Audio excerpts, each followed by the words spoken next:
Ang pagbabalik ng Panginoon at pagpapakita ng Diyos sa ulap ay nagiging pong drastic, mabilis po at aggressive ang mga ginagawang pagkilos ng Diyos sa kanyang mga anak. Ano po? Kanina, nais ko lamang din po mag-share.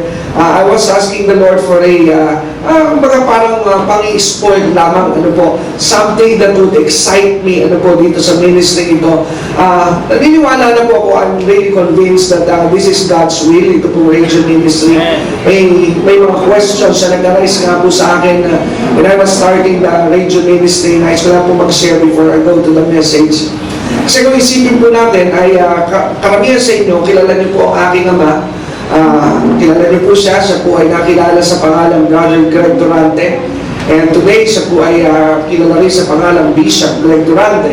Pero in 1987, si Brother Greg ay siya po ay originally ang ginamit ng Diyos sa radio ministry. Sabi ko nga po, pinagmamalaki ko lagi po ito. I believe this is one of our assets as a family. Nung nag-start po ang aking father sa radio 1987, marami po sa mga nakasabay, kung kayo po ay pamilyar sa mga pangalang Mel Gabriel. Actually, paborito po ng nanay ko yan. Ano po, gabi-gabi, yan po ang lagi namin napapakinggan sa radyo, si Dr. Mel Gabriel. At kung kayo po ay pamilyar din, pag umaga naman, yung mga pangalang Proseso Marcelo. Sino po, magkakapuki na ng ilan Ano po, pagka yung kilala niyo ito, mga mangangaral na ito. Ano, sila Proseso Marcelo, yung Hardin ng Panalangin. Ano po, naririnig niyo po ba yun? Meron pa mga sikat nung araw, hindi ko lang matandaan at matiyak, masigurado kung sila yung nag-radio. Kilala niyo rin po ba kung narinig niyo nung araw yung mga pangalang Ronald Remy? Amen. Yan po yung mga dating artista, panahon ni Tita Irma yan no? So, yung mga senior, mga nakakaalala dyan, ano po? So, yan po yung mga kasabayan po ng tatay ko. At ang medyo kamukha ng tatay ko, sabi nila, kakulay, kaya lang malaki ang tatay ko. Pero kamukha, kahawig. At maliit lamang ito lalaki, pero ginagamit ng Diyos sa makapangyarihan din ng kanyang kapanahunan nung nabubuhay pa. Ang pangalan naman po niya ay Camilo Principe. Ano po? So, yan po yung mga kasabayan ng tatay ko noon sa radio ministry. At marami pong nagsabi nung ang aking pong ama ay pumasok sa radio ministry way back in the 80s, ano po, 86. Marami pong discouragement. Some people think na it is not too wise to go on a radio program, lalo na wala pong church backing. Ano po, dahil nung nagsimula po ang aking ama, wala po siyang simbahan na sumusuporta. Kung nga po'y mapalad, ano po, I could say na talagang naniniwala ako doon sa sinasabi ng prinsipyo Elijah-Elisha. Amen? Yung Elijah-Elisha transition, kasi yung nangyari kay Elisha ay mas malaki kaysa sa nangyari kay Elijah. Dahil when my father started his ministry, he was alone. Siya po ay nagsosolo, nag-iisa. Wala po siyang staff, wala pong tumutulong sa kanya. Tanging siya lamang po, ang meron lamang po siya, siyempre, nandiyan ng Diyos. Pangalawa, ay lakas ng loob. Pumupunta po mag-isa ang aking ama sa radyo. Ano po? At siya rin mismo ang nangangasiwa para makipag-usap sa mga managers at station managers ng istasyon. Wala pong nagre-represent sa kanya. Sabi nga po, ako nahihiya sa Lord kasi napakapalan ko po ngayon. Dahil wala po akong transaksyon na ginagawa sa mga radio managers sa operation. Dahil may mga staff na po tayo ngayon, may mga tao na tayo. Kaya sabi ko, Lord, talaga pong napakabuti mo yung Elijah-Elisha nangyayari po sa aking panahon. Amen?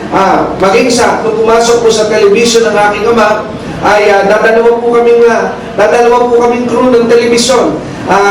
Very memorable po itong bayanan sa television ministry ng aking ama, because if I am correct, one of the first materials na amin pong isinod na in-air namin sa SBN 21 ay naganap po dito sa katabing gusali. Dito po sa, naging church din kasi ng biyaya ng Diyos itong, ano ba tawag dito sa apartment dito sa Kahilera nito, katabi niya sino ba yung mga umabot to? Yan dito yung Antinor Building. Ano po, si Pastor Carlos, maaalala niya yan. Diyan po kami nag-shooting ng aking ama. At nakita ko ako nakaupo doon. Naandun pa yung kauna-unahan naming camera. Pwede bang pakilabas? Ayan pala, dapat itago yan. Memorabilia yan, mahal yan. Amen. Pero ngayon wala nang value. wala nang bibili niyan. That was our first camera. Pakitaas mo nga kay na ginamit po namin nung sinimulan po ang kauna-unahang camera ng biyaya. Tatabi ko pala yan. Memorabilia yan ng ng ministry. Ano po? So, pwede ko pa ipakita yan sa mga kumahal. Yan, ano po? Talagang Jurassic na Jurassic po yan. Ano po? Yan ay BH Estate pa. Ano po? Ang tumatakbo po dyan. Amen. So, ilagay mo na sa opisina yan. Baka ma-jackshop yan. Ano po? So, akin ang ano, dahil yan po ay collector's item na yan. Ano po? Dahil yan ay 1980, 99 something. Ano po? Nung nag-start po ang aking ama, I have no idea how a television program is being run and being done. Ano po? Wala po akong idea. Kasi ang course ko po, ako'y nag-aaral, I was a respiratory therapy. Ano po? So, wala po akong alam sa media, kaya hindi ko alam kung paano tumatakbo ang television show. Ano po? Pero ang akin po na lamang hiniling ay kung imagination. Ano po? Naalala ko noon dahil may mga lumalabas na Word of God, may verse. Sabi ko, paano kaya ginagawa sa TV yung may Word of God? Ano po? Sabi ko, may paraan yan. Kukunan ko ng camera yung TV. Tatype ko doon at palalabasin ko sa television. Alam niyo, tuwa sa akin yung isang editing house sa Greenbelt, sa Makati, nung meron na nagsimula nag-offer ng tulong. Sabi, Brad, paano mo ba ginagawa yung TV program? Kasi nakikita namin, pumipitik nagpa-blackout, nawawala pag lalabas yung mga Word of God. Anong program ang ginagamit mo? May program pala, ano po? May manual program po yung aking ginamit, ano po? At sabi niya, ay ito kasi yung ginagamit na makina dyan, mayroong software na ginagamit, hindi ko po yun alam. Pero the rest is history at nagtuloy-tuloy po hanggang ngayon ang ating TV program na pinatatakbo po sa local account. Tuloy-tuloy po yung ating TV program hanggang ngayon. At ito po ay pinalalawak ng Lord. Ay, may battery ako sa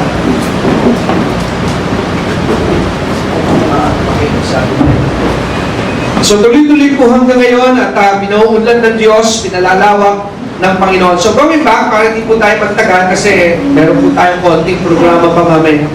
Ay kanina habang ako po ay nasa bahay, nauna po kasi yung aking buong pamilya na tumuo dito. Medyo nagpapakyut ako sa Lord. Sabi ko, Lord, ano kaya ang magandang pwede mong parang sign of approval that this ministry is your will. Ano po? Kasi nga po, sabi ko nga po sa inyo, ay kung iisipin ko nung una, ay hesitant po ako na ituloy itong radio ministry. Ang dahilan ay para pong repeat po lamang ang mangyayari because my father was already in the ministry like this na nasa radyo. At ayoko rin po na mag-send ito ng tinatawag ng misinterpretation sa mga tao na the reason why I got into the radio program is I'm trying to be competitive with my father. Amen? So yun po yung isang bagay na medyo may konti ako struggle kasi baka lumabas na para kaming pati tatay ko ay kakumpetensya ko pa. Amen? Nakuha po natin. So I'm always hesitant na ituloy po ito dahil ayoko po na ma-misinterpret ano po ng tao na nagkakaroon kaming pamilya ng feud na kami mismo sa loob ng aming tahanan ay magkakaiba ano po. Pero salamat po sa Diyos dahil binigyan po niya ng tinatawag na confirmation that this one is a go. Dahil sa sobrang dami po ng revelation na pinagkakaloob ng Panginoon sa akin, there is no venue para po ito ay may palaganap at maisahin papawid. Dahil hindi po kami pwede magsabay ng aking ama dahil yung kanyang radio program ay kanya po talaga. So, ginawa po ng paraan, I believe ginawa ng paraan ng Lord para po mailabas yung mga ministry ito, yung mga teaching because my ministry is a little bit different with my dad. If you're familiar, because I'm more of a teacher than a preacher. Ano po? Mas mahaba at mas malawak po yung paggamit ng Diyos sa akin pagdating sa teaching. Amen? Kaya kung kayo sumusubaybay rito sa programang ito, ay more on teaching, more on deepening po itong design ng ating programa. At nung una, sabi ko, ay hindi po ako papasok rito, Lord. I don't want to go into this dahil sabi ko nga po, napansin ko kasi lahat ng inayawan ko, doon ako dinadala ng Lord. Number one, ayoko po magpastor. Nagaling nga ako sa tatay ko nung nagpastor Ano po? Dahil sabi ko, tatay ko, pinakatangang tao na nakilala ko sa ibabaw ng mundo. Pero po, mechanical engineer. Nanay ko po, nurse sa Amerika, pinauwi niya, pinatigil niya. Ng araw, naririnig ko, sabi ng nanay ko, kung hindi mo ko pinauwi, lahat tayo nasa Amerika na. In fact, ako nga po ay kasama sa petition eh. Kaya nung araw, galit ako sa tatay ko. Sabi ko, Eagle na sana passport ko, naging Pinoy pa. Amen? Pero, kasi po, nakasama na ako eh. Sabi nga ng nanay ko, gusto mo, padukot mo ulit, baka pwede pa ituloy yung petition ko sa'yo. Ano ba, because my mother put me into a petition para po magkaroon ako ng migrant status patungo po sa US. Ito po yung mga bagay na give up ng aking pong pamilya para po sundan yung tinatawag na tawag ng Panginoon dito sa ating bansa. At ayoko magpastor, ayoko pong sundan yung aking ama, kaya I try to be different. Ginawa ko po ang lahat ng aking magagawa at lahat ng paraan para mabura yung tinatawag na tatak ng Greg Durante sa buhay ko. Kaya lahat po na masasamang barkada, sinamahan ko, ano po, para lahat ng vision na pwede kong galawan at pwede kong gawin ay aking pong pinasok para lamang po magkaroon ng cover up just to be away from the image of my father. Pero sabi nga po, pag tinawag ka ng Diyos, kahit saan ka magtago, pupuntahan ka ng Panginoon. Ano po? So, ako po'y nakaalis noon, to cut the long story short, at noong una, I went to the Bible school, not knowing na, hindi ko po alam na ako pala mauwi sa pagpapastor. Ano po? So, nangyari yung pagiging pastor. I was ordained as a pastor, na ayaw ko. Pangalawa, I was ordained as a pastor in teaching ministry, nagpapaikot-ikot. Sabi ko, okay na ako dito. Pero ayoko magpastor na nakahinto sa isang simbahan. Ayoko nun. May mga sakit ng ulo yun, may bayarin yun, may mga worker, may mga usher kang pakikisamahan, may banda ka na i-maintain. Ayoko nang gano'n. Pabayaan na natin ng tatay ko doon. Ano po? So, tinatakbuhan ko yan.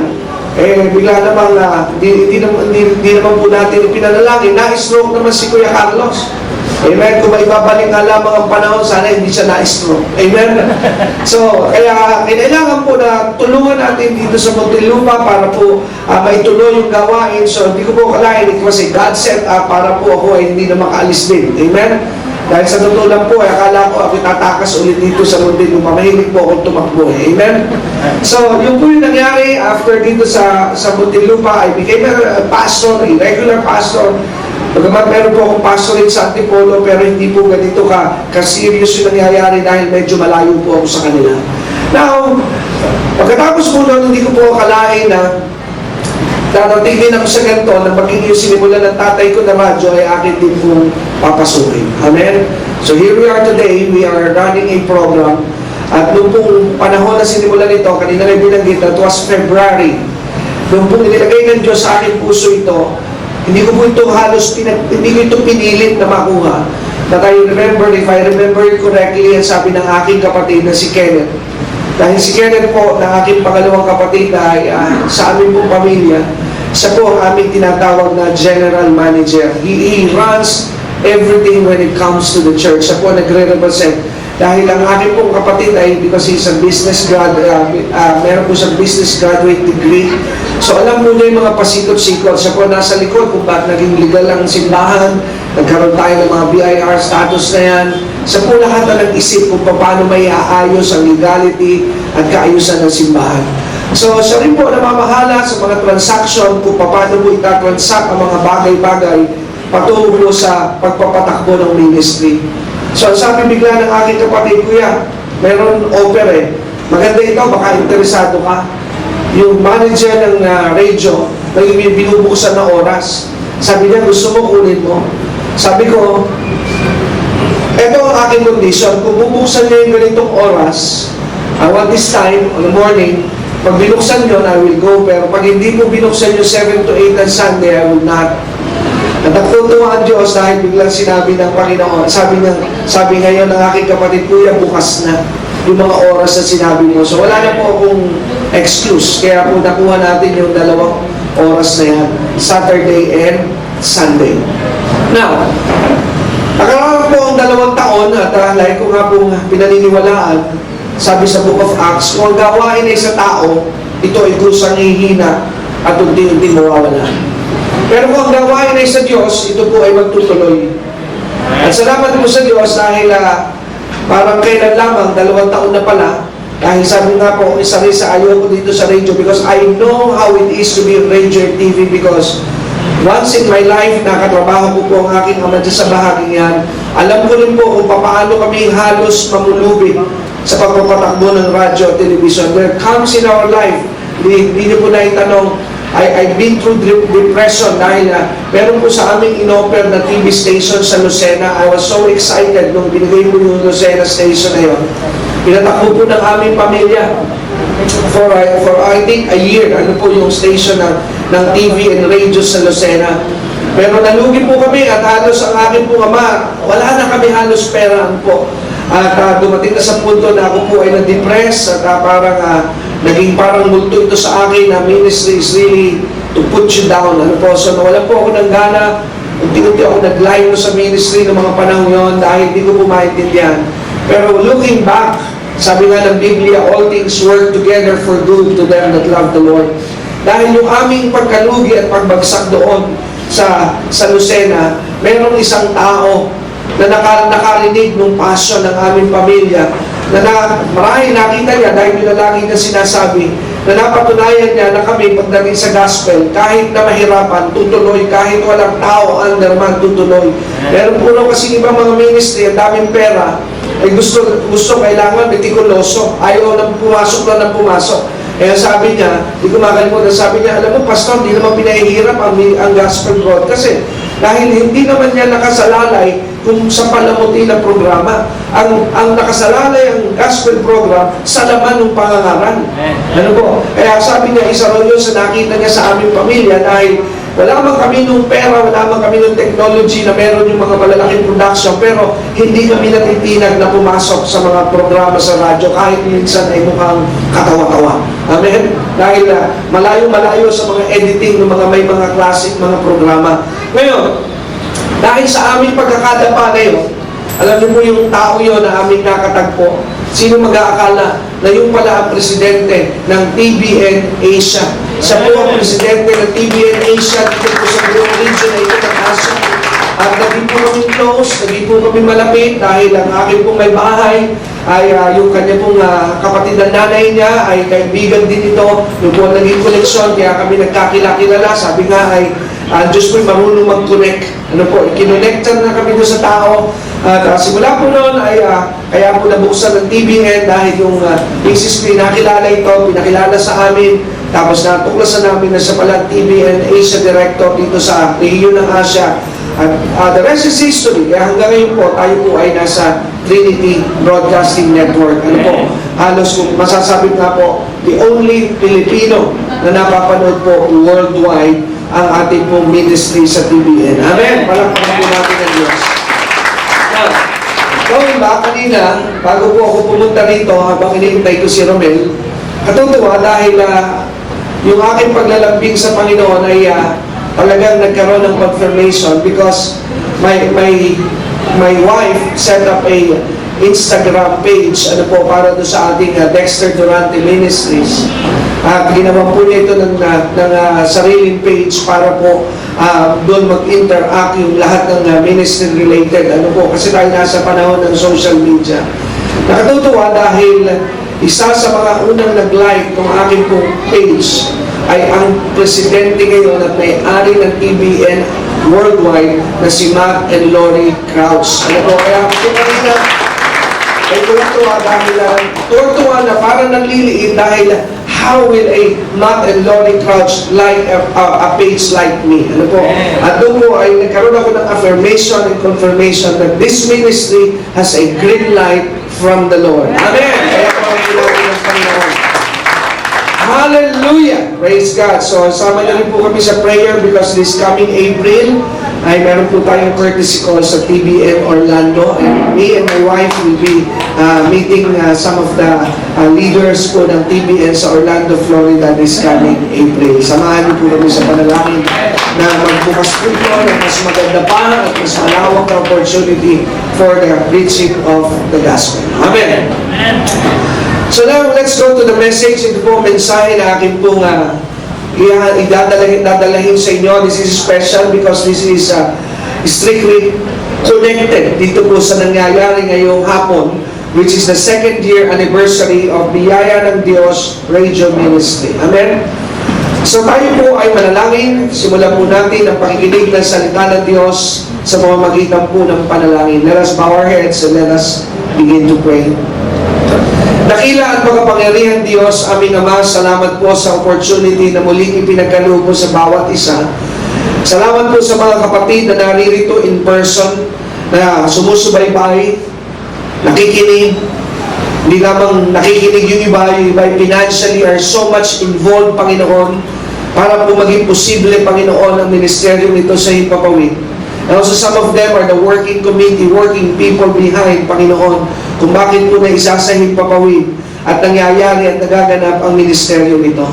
Kaya nga po ngayong hapon, hinihiling po namin muli na ang kapangyarihan mo ay malaya na makapangusap at malaya muli na magbigay ng mga kapahayagan at inspirasyon sa amin kung bakit po napakahalaga ng ministeryo sa media sa amin pong panahon. Banal na Espiritu, I always declare that you are the greatest teacher of the church. Kaya do your work, do your ministry, O God. Salamat po sa gawain ito in Jesus' name, and everybody say, Amen. Malakpakan po natin ang Diyos sa buhay. So Hebrews chapter 1, buksan po natin sandali ang ating Bible sa Hebrews chapter 1. Nasabi po sa Hebrews chapter 1, I'll be reading from the New Living Translation. Pero meron din po akong mga bubuksan na ang translation ng King James, but for this one, I'd like to go sa New Living Translation. Nasabi po sa Hebrews chapter 1, verse 1, ang sabi po ng salita ng Diyos ay ganito, Long ago, God spoke many times and in many ways to our ancestors through the prophets. And in verse 2, ang sabi ni Paul, And now, in these final days, He has spoken to us through His Son. God promised everything to the Son as an inheritance, and through the Son, He created the universe. So, Diyos po magpala ng kanyang mga salita at ina po itong sama-samang pag-usapan. Sa Hebrews chapter 1 and verse 1 and 2, makikita po natin na nagsimula po ang sulat ni Pablo sa mga mananampalataya sa Hebreo sa pagpapaalala na ganito, na ang Diyos nung una pa man sa kanilang mga ninuno ay nangungusap. Kayo po ba'y naniniwala na ang Diyos ay nagsasalita? Amen. Kayo po ba'y naniniwala na hanggang ngayon ang Diyos ay nangungusap po sa atin? Amen. At ang sabi po rito ni Pablo sa kanyang sulat sa verse 1, ay binigyan po niya ng tinatawag na comparison. Ano po? Yung dispensation in the Old Testament and dispensation in the New Testament, kung paano po ang pakikipag-usap ng Diyos sa tao sa magkaibang panahon. Una, sabi ni Pablo sa verse 1, nung unang panahon is referring to the Old Testament, sa Lumang Tipan. Ang Diyos daw po sa Lumang Tipan ay nangungusap sa iba't ibang paraan. Amen? Kaya kung kayo po ay pamilyar sa Biblia at nagbabasa kayo ng salita ng Diyos, which you must do, amen, to live and to exist. Sabi mo nga sa iyong katabi, nagbabasa ka ba ng Biblia? Amen? Yan po'y napakahalaga. Yan ay pagkain ng ating spirito at kaluluwa.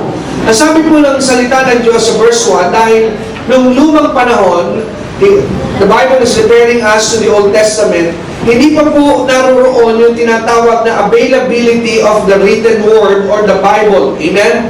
Wala pa po ang Biblia nung panahon nila Abraham, panahon nila Isaac, panahon nila David, dahil kailan lamang po nalathala at nabuo po yung tinatawag na written word. Tama po ba? So, nung panahon pong una, ay pinakikita po dito sa verse 1 na pinuprove dito sa sulat na ito that even in the days of old, God speaks to people. At ang sabi nga dito sa verse 1 ay nangungusap siya sa iba't ibang paraan. Kaya natala po sa sulat ni Moses sa Lumang Tipan na may mga pagkakataon, may instances, gaya ng testimony ni Moses, how he encountered God. Paano po na-encounter ni Moses ang Diyos? By a burning bush. Nakausap po na ang Diyos sa pamamagitan ng isang ginamit po ng Lord to communicate is a tree that is being burned, pero hindi po ito natutupo. Tama po ba? And all of a sudden, when it caught Moses' attention, lumapit po si Moses at nagkaroon po ng salita. Nakarinig siya ng tinig mula saan? Doon sa puno. So that is what we call in a diverse manners. Now, meron pang isang halimbawa na I would like to put an emphasis dito po sa Lumang Tipan. Meron isang incident na involve ang isang lalaki na pangalan ay Balaam. When God wants to talk to this man named Balaam, naglalakad sa isang araw because this guy Balaam, was hired by those people that hate the nation of Israel sa may inupahan. Kasi may trabaho po ito na nag-utter, magbigay ng curse, manumpa. Ano po, magsasabi ng mga masasama sa mga tao noon. At yung curse na yun ay nangyayari whenever na ito pong lalaking ito ang magsalita. But God is trying to prevent Balaam from doing that thing. Kaya paano hinarang ng Diyos ang gagawin ni Balaam? He uses a donkey. Amen? So ang donkey ay nadala-dala ni Balaam ay nagsalita, kinausap siya.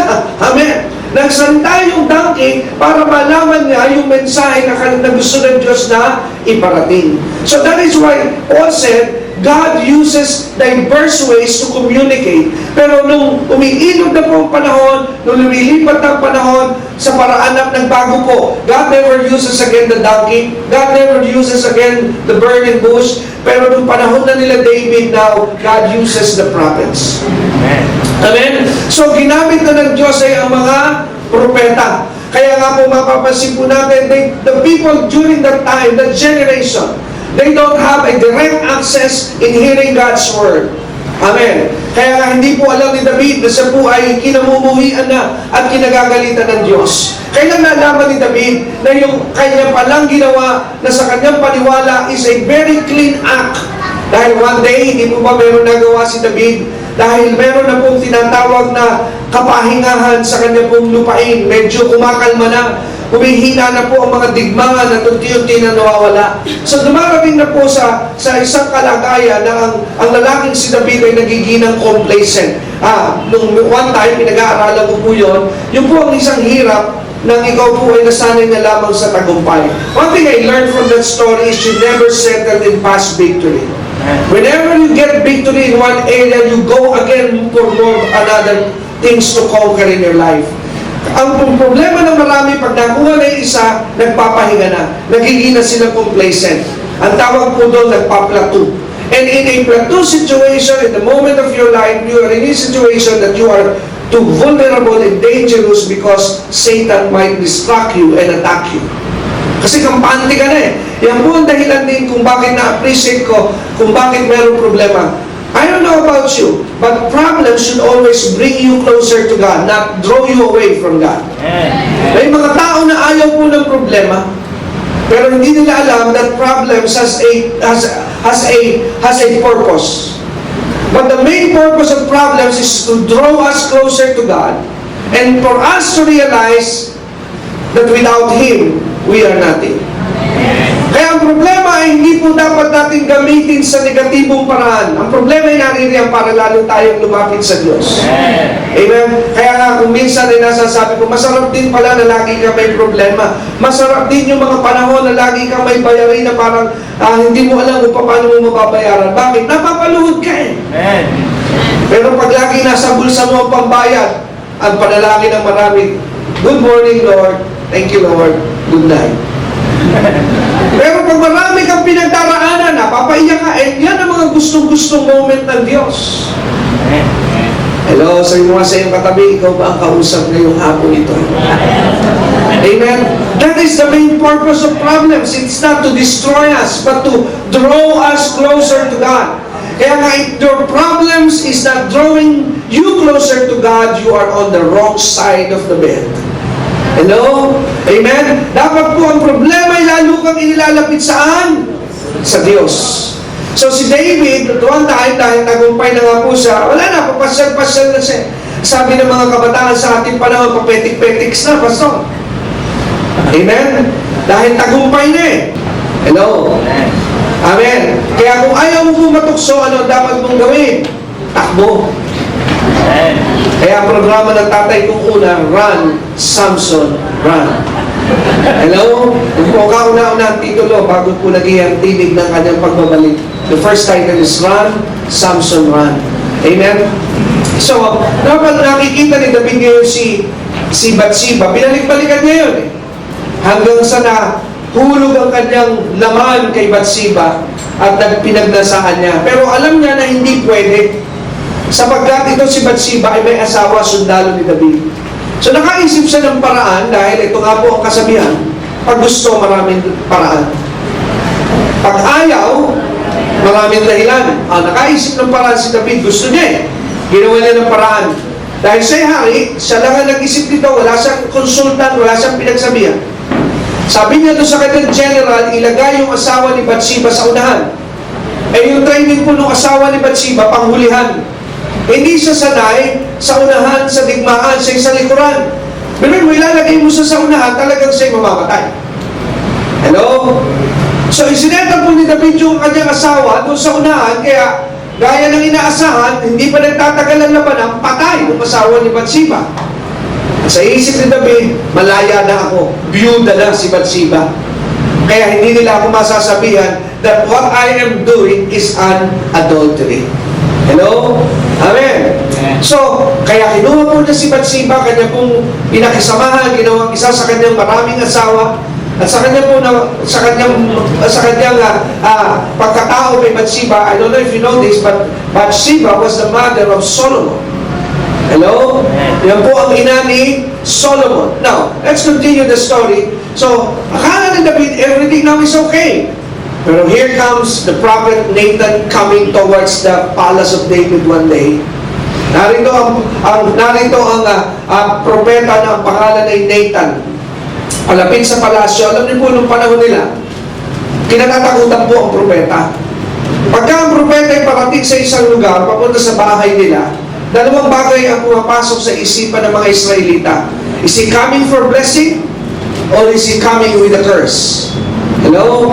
So dalawa lang ang dala nun. The prophet will never go to your place unless God commands him to go to you. Hello? Kaya hindi po pangkaraniwan na makikita ang propeta na pumupunta sa isang lugar. Dahil pag sila'y naglumabas at nagpakita, it means God commanded them. Amen.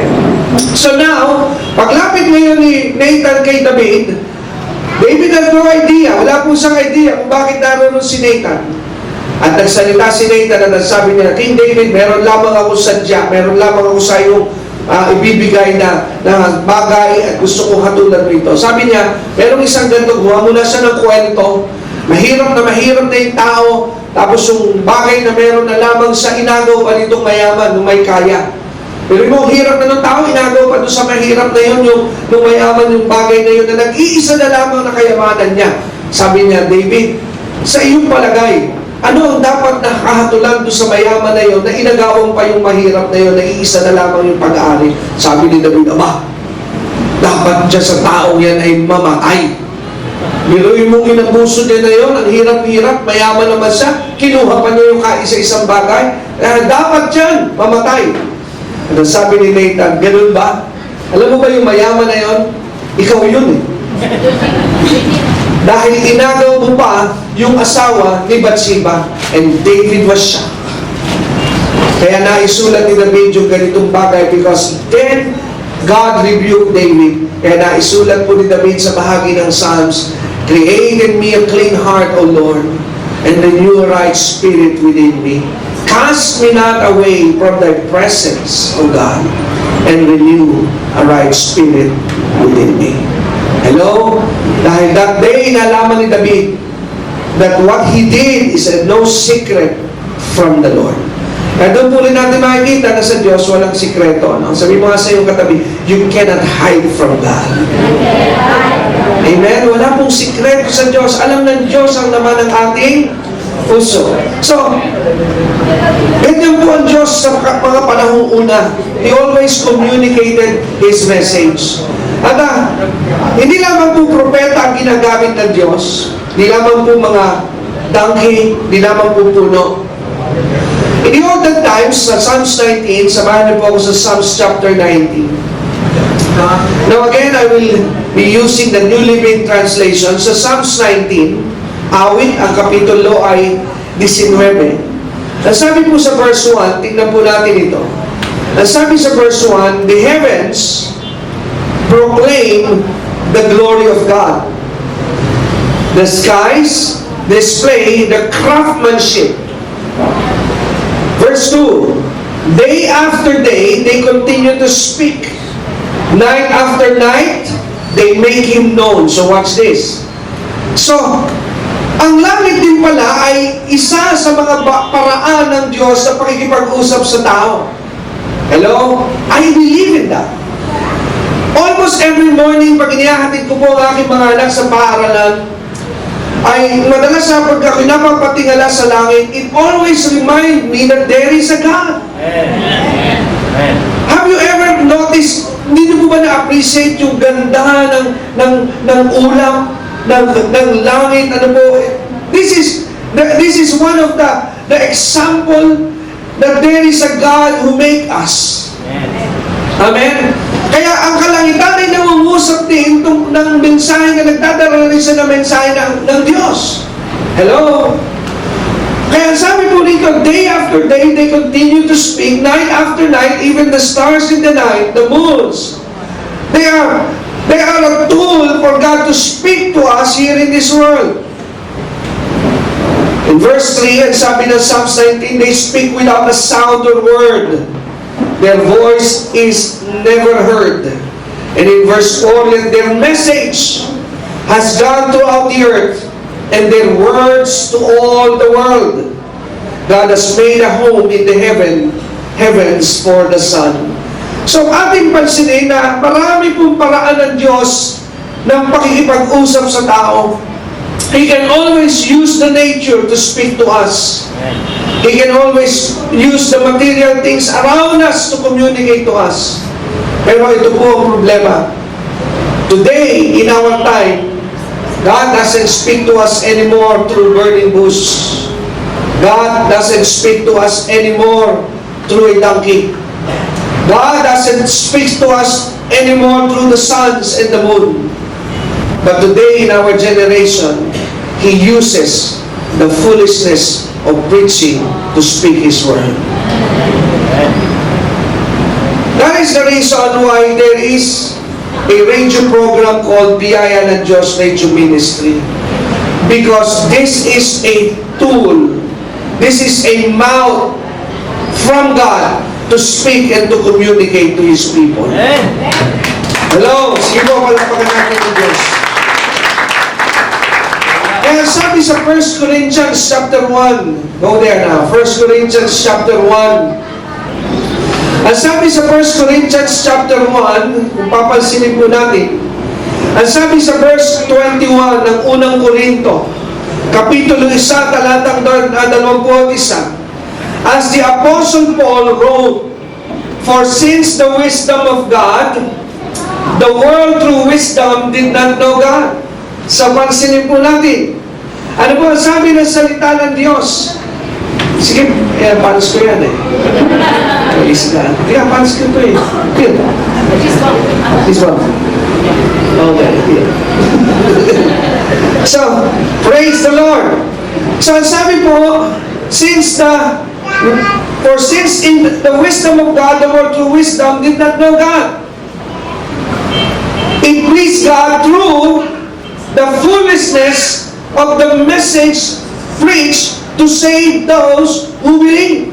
So, pansinin po natin, ano po ang ginagamit ng Diyos ngayon sa ating kapanahunan to save those who believe? It is the foolishness of the preaching. Hello? Amen? Kasi kung papansinin po natin, ang pangangaral ng salita ng Diyos sa mga hindi nakakaunawa, ito po ay kahangalan. Tama po ba? Alam niyo, siguro tayo isa rin doon sa mga tao na gaya nung araw na hindi pa tayo namumulan sa Panginoon, na pag nakarinig tayo, alam niyo, nung panahon ko, noong 1980s, ay pinagtatawanan po namin ng mga, kalain niyo na ako'y lumaki sa pamilya na Christian.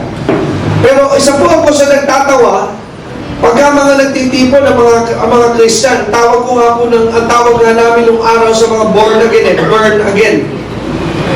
Narinig yan, parang niloloko-loko yung mga born again. Nauso pa nga nung una, praise the Lord! Parang akala nila ay kalokohan yung nagtataas ng kamay. Tama po ba? At kung minsan din ay pag nakakarinig ng mga ngaral, umiiling ang maraming tao. Pero pag narinig na nagtatalumpati ay politiko, may tuwan-tuwa ang tao. Hello?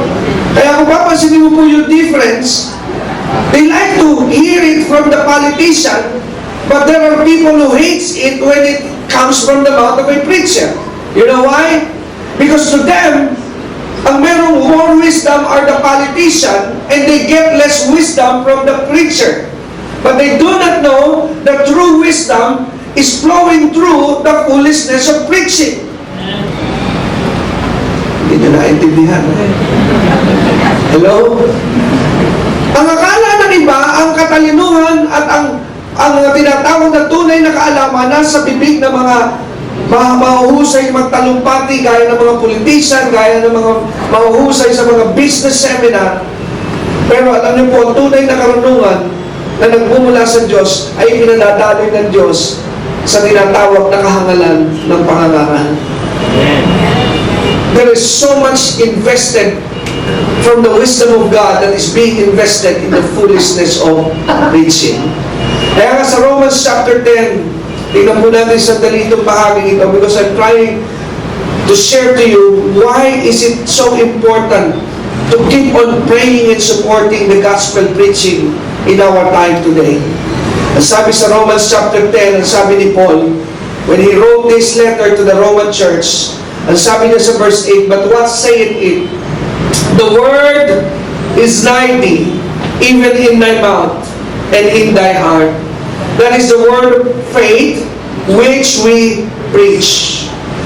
Verse 9, ano daw po yung kanilang ipinipreach? Ang sabi na, if thou shalt confess with thy mouth the Lord Jesus, and shalt believe in thine heart that God hath raised him from the dead, then thou shalt be saved.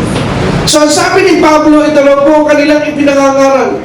Ang sabi niya, sa salita ng Diyos sa verse 9, na kung ipahayag ng iyong mga labi at paniniwalaan ng iyong puso na si Jesus ay binuhay ng Diyos mula sa mga patay at sasampalataya ka sa kanyang pagiging Panginoon, ano raw po magiging resulta?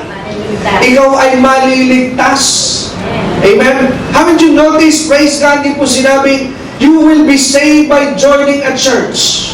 Haven't you noticed, hindi po sinabi, you will be saved by joining a religion. Hello? Because you know, religion is wisdom coming from man. Because religion is man's attempt to reach God. But Jesus is God's way to reach man here on earth. Amen? Foolishness po sa tao ang pagsampalataya kay Jesus. Kaya gagawa ang tao ng paraan. And the wisdom of man is displayed by building a religion. This is my challenge sometimes. I never engage in debate. Hindi po ako naniniwala sa debate. Minsan, sa ating pong radio program na nakita ninyo kanina, there's so many texters. Iniwasan ko po dyan sa text na yan, kaya minsan allergy po ako hawakan yung telepono na yan, na nag-anunso sa radyo. Pero minsan ako na-tech na sumagot. Sa kabilang linya, hinahamon lamang ako ng debate sa plaza pa. Sabi niya, sige, mag-debate tayo, panindigan mo yung mga sinasabi mo sa radyo. You know, I don't have time to debate. The reason behind that is, you have heard my side, kaya ka nainganyo hamunin ako ng debate. Narinig mo kasi yung side ko because I'm preaching through media. So what is the need to debate? Nasabi ko na yung paniniwala ko eh. Hello? Amen? And that is what I believe. Why would I be engaged in an argument with you? Amen? So ngayon, yung minsan argumento na sabi, relihiyon na magliligtas sa tao. Ang sabi ko, okay, let's just think of the fact na pagpalagay natin na relihiyon nga ang kaligtasan ng tao. Sabi ko sa kausap ko ganito, sa palagay mo kaya yung relihiyon mo na sinasabi mo, meron ba dyan sa Afghanistan? Sabi na mahirap doon. Pagka-Christian ka doon, pupugutan ka ng ulo, kaya nga hindi pwede mag-church. So yun na nga sinasabi ko. Kasi hindi lahat ng lugar sa ibabaw ng planeta daigdig ay pwede natin itayo ang ating mga kapilya. So how are you saying that you will be saved by a church? Paano yung mga lugar na walang building, walang kapilya? Can they be not saved because they cannot go to a building or a church? Pero doon sa lugar gaya ng Afghanistan, gaya ng Iran, gaya ng Syria na napakagulo, kung makapapasok doon ng Ebanghelyo ni Kristo sa iba't ibang paraan, through internet, through Bible, through print, through books, and an Iranian read the Word of God and he believe, he will be saved. Because salvation is not through church, it is through Jesus Christ alone. Hello? Ang kaligtasan ay na kay Jesus. Kaya nga sabi ng Panginoon, I am the way, I am the life, and no man can come to the Father except through religion. Is that the word? No. Ang sabi, I am the way, I am the truth, and I am the life, and no man can come to the Father except through me. So Jesus is salvation. It's not religion. Kaya sabi ni Paul dito sa Romans when he wrote to the church in Rome, ang sabi niya, if you believe with your heart, if you confess with your mouth that Jesus is Lord, ano po ang resulta? It will be a result of salvation to those that will do. Kaligtasan po ang dala. Pero sa mga sumunod na salita ni Pablo, meron siyang inilatag na mga kalagayan. Let's continue reading. Ang sabi po, with the heart man believeth unto righteousness. With the mouth confession is made unto salvation. So may dalawa palang gamit. Ang puso. Ito pala ang tunay na gamit kung bakit tayo binigyan ng Diyos ng puso. Through the heart, it has the capacity to believe. Through your mouth, aside from eating, it has the capacity to confess so that your salvation will be complete. Now in verse 11, ang sabi po, the scriptures say, and whosoever believeth on Him. I like that word, whosoever, meaning to say, whatever state of life you may be in, mayaman ka man o mahirap, anumang kulay ka, anumang lahi ka, look at this, salvation is for everybody. Hallelujah. Salvation is for everybody. Para kanino po ang kaligtasan? Hindi po ito pang Pilipino lamang. Kaya nakalulungkot pag sinasabi ang kaligtasan sa Pilipinas kasi yung Pilipinong lingkod ang pinili ng Diyos. No, salvation is universal. Hello? Kaya sabi po ng scripture sa verse 11, whosoever. So when you say whosoever, you can be an American, you can be an African, you can be a Chinese, a Singaporean, a Malaysian, whosoever you are, as long as you believe on Jesus, then you will be saved. Amen? So Christianity is not just a belief of the Filipinos. It's not just a belief of the Romans. But Christianity should be believed by every human being in this planet. Kaya sabi po dito sa verse 11, whosoever believeth on Him, referring to Jesus, shall not be put to shame. Yun yung kanina yung kinukot ni Pastor Carlos, talagang isa rin yan sa confirmation, talagang one in the Spirit tayo. Paulit-ulit na sinasabi, nagtiwala sa Panginoon ay hindi mapapahiya. Pag nakalimutan mo pa yan, ikaw na may problema, ilang ulit niya yung inulit. Parang rewind play po kanina. Napansin niyo ba yun? Sabi ko, meron gusto ang Diyos na ipabot sa atin. Magtiwala lamang tayo sa Diyos. Kaya naniniwala na pag isang bagay, paulit-ulit sinasabi, ito'y dapat mong bigyan ng pahalaga. Pag ako pinagbili sa mga anak ko, nakadalawang ulit at tatlong ulit, hindi nagawa, may tok-tok na po ang kasunod mo. Hello? Amen? Nakakuha niyo po yung ilang beses ko na inulit, hindi pa rin nagawa, makakatikim na ano po. Yung po ang dahilan kung bakit po merong emphasis, bakit pinuulit ang isang bagay, ibig sabihin, bigyan mo ng pansin, bigyan mo ng halaga. Now, yung pinong kanina ni Pastor Carlos, it's found in Romans chapter 10. Ano po, sabi noon, sabi, sino mo magtitiwala sa Diyos ay hindi mapapahiya. Now, verse 12, for there is no difference between the Jew and the Greek. Now, Paul is trying to explain because before salvation only is exclusive for the Jew. Pero pinaliliwanag dito ni Pablo that when Jesus came, salvation now is not exclusive for the Jew. Doesn't matter who you are. Basta tayo tumawag kay Kristo, tayong lahat ay tatanggap ng tinatawag na kaligtasan. Now verse 13, for whosoever shall call upon the name of the Lord, ulit-ulit shall be saved. Now, this is now the problem. Ang sabi sa verse 14, how then shall they call on Him in whom they have not believed? Ang sabi ni Paul, yamang naunawaan na natin yung unang mga sinabi niya, salvation is based by believing on Jesus. Ang sabi ni Pablo, ito problema. If salvation is based on Jesus, and salvation is based when you believe on Jesus, now how can they believe on Jesus if they do not hear about Jesus? That's a good point. Hello? Paano sila kung ang kaligtasan ay na kay Jesus at paniniwala kay Jesus? Paano sila makapaniniwala kay Jesus na magre-resulta ng kanilang kaligtasan kung hindi nila maririnig? Right? Because they cannot believe on Jesus unless they heard about Jesus. Kaya, in other words, somebody has to tell somebody about Jesus. Amen.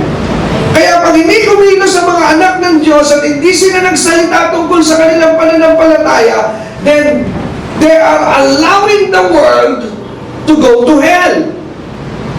Hello? Kaya nga po, Christians should not be silent. You know, I'm still amazed today. There are so many Christians, lalo na ngayon po. Tayo po, we are in the age of social media. Don't get me wrong, nasa panahon po tayo ng social media. But please, as believers, let's put a class on this social media. Let's use this as a tool to send the gospel that Jesus is alive, that Jesus is salvation. Wala eh. Maraming Kristiyano doon pa naglalabas sa mga pabebe nila sa Facebook. Hello, man. Let's be a voice to our generation today that Jesus is alive. Let's not waste the opportunity. Ang ganda po ng oportunidad ngayon. Noong panahon ng tatay ko, noong dekada 80, hindi ka maririnig na madla kung hindi ka pupunta sa radyo. Hindi ka lalabas sa telebisyon. Today, you can be heard by the world.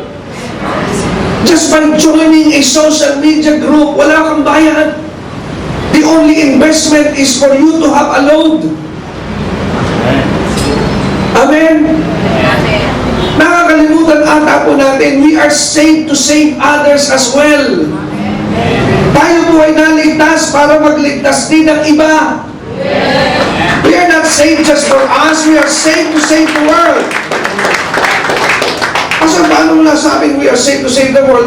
I have to remind you, nung tinanggap mo si Jesus, now Jesus is living in you. If Jesus really lives in you, the heartbeat of Christ is to save the world. Kaya nakapagtataka na sinasabing nasa akin si Kristo pero wala kang puso na magbahagi ng salita ng Diyos. Maybe you don't receive the same Jesus that I received. Dahil ang tunay na tumanggap sa Jesus na parehas natin tinanggap, naghahangad na ibahagi ang mabuting balita. Kita niyo po, nung tinanggap ng isang apostol, ng isang alagad si Jesus, nakalimutan ko yung tinala sa Book of John kung sino yung pangalan, nung makilala niya ang Messiah, ano pong nangyari sa kanya? Nagmamadali siya, tinawag, pinamalitan niya kaagad ang kanyang natagpuan. Hello? Kaya yung buong mensahe na daladala ni Pablo, sabi niya sa verse 14, how can they call on Him, on Jesus, whom they have not believed? And how shall they believe in Him whom they have not heard? And how shall they hear without a preacher? Kaya kung mapapansin po natin mga kapatid at mga minamahal, why is radio ministry, why is television ministry, why is internet ministry still relevant today? It's still relevant because it's a tool for the preaching of the gospel. Amen? Ginagamit po natin ito para po maibahagi ang Ebanghelyo because they cannot believe on Jesus unless they hear. Hello? Kaya kung wala pong mangangaral, wala pong maliligtas. Naniniwala po ba kayo? Amen. Kaya kung may mga mangangaral pa na naririyan, I believe they deserve and honor coming from the body of Christ. You know why? Ayun po, sa totoo lamang po, bihira na ngayon na naghahangad pa maging preacher. Minsan nga nagkaroon daw ng survey sa mga kabataan, sinurvey, what do you want to become when you grow up? Nandun doktor, naandun engineer, naandun artista, magpulis, paglaki ko. Pero bihirang-bihira ka rin makakakita that I want to serve God. Hello? Kaya sabi po dito ng salita ng Diyos, kaya po kailangan ng pangangaral dahil this foolishness called preaching is the venue. It's the road, it's the tool so that God can communicate the good news. Kaya po tayo sumusuporta sa mga ganitong ministeryo. And he goes on in verse 15, samahan niyo po sa verse 15. How shall they preach except they be sent? Now he's talking about preachers. As it is written, how beautiful are the feet of them that preach the gospel of peace and bring glad tidings of good things. But they have not all obeyed the gospel. So sabi po ni Paul, mapapansin natin sa verse 16, hindi naman lahat ay sumunod. So, kaya sabi ko po, if you are wanting or dreaming or planning to be a preacher, one thing I realize, your motivation is this: do not expect everybody will believe you. Hello? Amen? But our sole duty as a preacher is just to say the word. But if they don't believe after we say something about the truth, it is not our problem anymore. Noong una, akala ko po kailangan maniwala sila. The more I convince many people, the more it is a sign of approval that my ministry is valid. No. It is not in our power and authority to convince the world. It is in the work of the Holy Spirit today. Our job is to be a mouth, but to convince the people is the job of the Holy Spirit. Ang trabaho ng mga mangangaral ay magilamang bibig, pero magpaunawa sa mga tagapakinig ay trabaho pa rin niya ng banal na Espiritu. At the end of the day, when my preaching is over and done, I will say to the Lord, Lord, I have just done my part. Now I leave now everything to your hands. Amen. Nagawa ko po yung bahagi ko. I've studied, I prepared, and I speak. At pagkatapos ng dalawang oras sa pangaral, bahala ka na po sa mga naging tagapakinig. Dahil hindi po ako magpapalago sa kanila. Hindi po ako magpapaalam sa kanila. But it is you, because it is your job, Holy Spirit. And sabi po rito, and but they have not all obeyed the gospel, for Isaiah said, who have believed our report? So then faith cometh by hearing, and hearing by the word of God. Kaya ako po itinuloy hanggang dito, because this is now the highlight and the climax before we end. And sabi ni Paul, but I say, have they not heard? Yes, verily, their sound. Look at this, he's talking about the preaching. Kung binasa ko po ito verse 18, I look at it na ito po ay prophetic in nature. Kung sinabi po ito ni Pablo, remember the technology was not yet present. But Paul said, their sound of what? The sound of preaching went into all the earth. So how can the preaching go around the earth if there is no satellite? How can the preaching go into all the earth kung wala pong internet, walang radio? It's impossible. Kaya valid pa rin po ang radio ministry, valid pa rin po ang TV ministry, valid pa rin po ang internet ministry. Why? Because this is where the sound is coming from so that the voice will go throughout the earth. Kaya sabi ng the words unto the ends of the world. Kaya nakita nyo kanina, pinan nyo nandito lamang tayo. Sino magsasabi nasa maliit ka lamang lugar, nasa third floor ka ng isang gusali?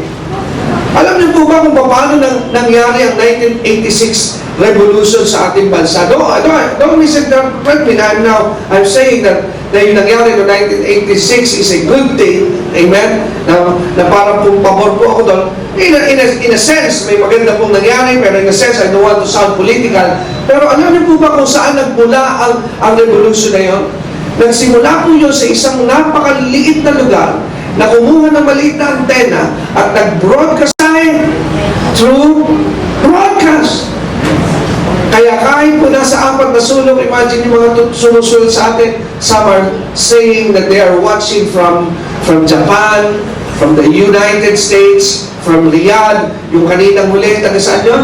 From Spain, na nanonood sila at naaabot sila, napapagpala sila ng gawain ito. Why? Because God is fulfilling His mission through the major ministry para po ay pangaral ng Ebanghelyo at ang salita ng Diyos sa iba't ibang panig at sulok ng daigdig. Kaya nga mga kapatid at mga minamahal, bilang pagwawakas at pagtatapos, hindi po biro ang bumalikat at umakap po sa gawain ng pangaral ng salita ng Diyos. Kung sinasabi na some people are called just to build buildings. Pero the church that you have been involved to, I would like to make known to you, meron pong ibang simbahan na ang target mission ay magtayo ng mga gusali. It's also in our hearts. Pero the main heartbeat of our ministry is vision. Amen? Gusto po natin magkaroon ng gusali, pero may mga taong tinawag doon. Some ministry, tinawag po sila sa mga crusade, cell grouping. They're good at that. Ano sabi nga rin ng salita ng Diyos, iba-iba po kasi ang diversities of gift.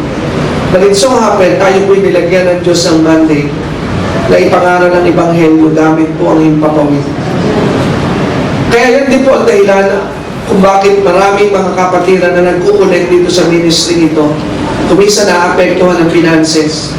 If you connect to this ministry, one of the things na makikita po ninyo, the devil is attacking your finances. You know why? Dahil alam niya na pag kayo pinaulat, pinayaman ng Diyos, you will be a partner and supporter para lalong lumawak ang gawain nito. Pero hindi po tayo dapat pumayag. Amen? Hindi tayo dapat pumayag. We will break down the walls that is preventing us from advancing. Marami ng pagsubok. I know, I'm a living witness. Nung nag-start po ang aking ama, lagi siyang naniniwala na may malaking halaga na sa labing parating, pero minsan walang dumarating na gano'n. Pero sige, akuha niya ng airtime because he knows the mission. At ngayon na nandun po tayo sa ganitong kalagayan, nakikita ko po mahirap nga po talaga, but if you are committed and you know the mission, God will always show up at the end of the day. And my parting words, and the last thing that I will say to you, sa Ephesians chapter 6 verse 12, sabi ni Paul, susulat na sa Epeso, for we wrestle not against flesh and blood, but against principalities, against powers, against the rulers of the darkness of this world, and against spiritual wickedness in high places. So pansinin po natin, binanggit po dyan yung principalities of the air. Nasa po ba ang radyo? Nasa po ba ang television? Lahat po ito nasa himpapawid. Sabi ng Biblia, the domain of Satan was established and ruling dito po sa himpapawid. Kaya hindi po ako nagtataka kung bakit pag ang isang tao po ay nagpasya na tanggapin ang hamon na mag-aral sa radyo, sa television, marami siyang ma-encounter na problema. You know why? Because you are entering Satan's domain. Kung di man kayo mangaral, kung kayo po ay pangkaraniwang manggagawa at lingkod ng Diyos, pag nagpasa kang sumuporta sa gawain ng Panginoon, mapapansin mo humihina ang negosyo mo. Why? Kasi nagpapasa kang pakialaman ang himpapawid. Pero nais ko po sabihin sa inyo, huwag kang bibigay, huwag kang bibitang.